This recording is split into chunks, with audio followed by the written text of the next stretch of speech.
Alright, so I'll do a little, show you kind of my air system that I've got.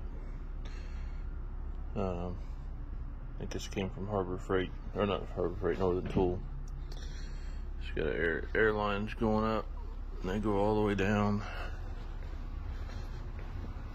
See them back there, comes over, kind of overboard with this, but goes into first air filter, or the water separator, and then it goes into a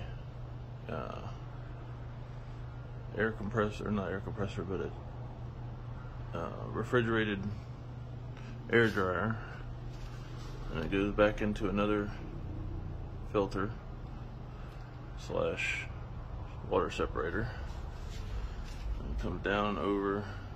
Got a regulator valve there, got the hoses here, one to each laser, little air line, and then a junction that goes off to a hose reel.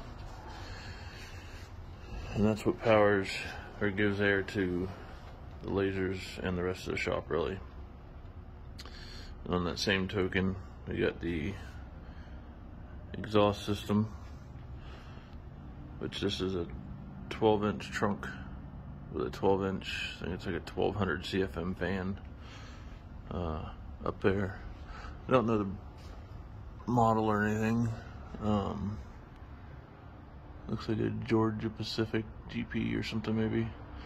Got an 8-inch trunk line coming down, and then 3 6s for the Nova 24, the Eon, and then the fiber over in the corner.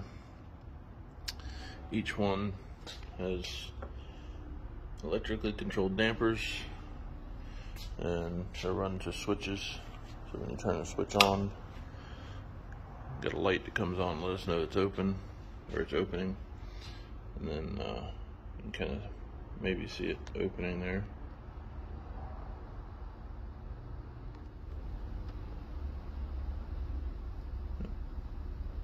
So I got it wired backwards, so it's spring loaded.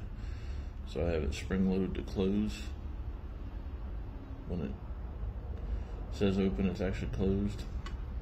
And when it's closed, it's open. I got that on each setup there.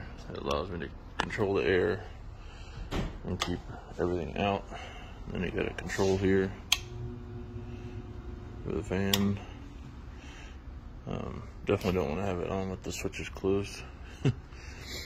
And just to run down through the lasers, you got the Thunder, Aurora.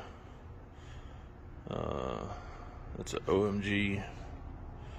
I got the Eon Mirror 7 there, a Thunder Nova 24, and a Thunder Nova 63.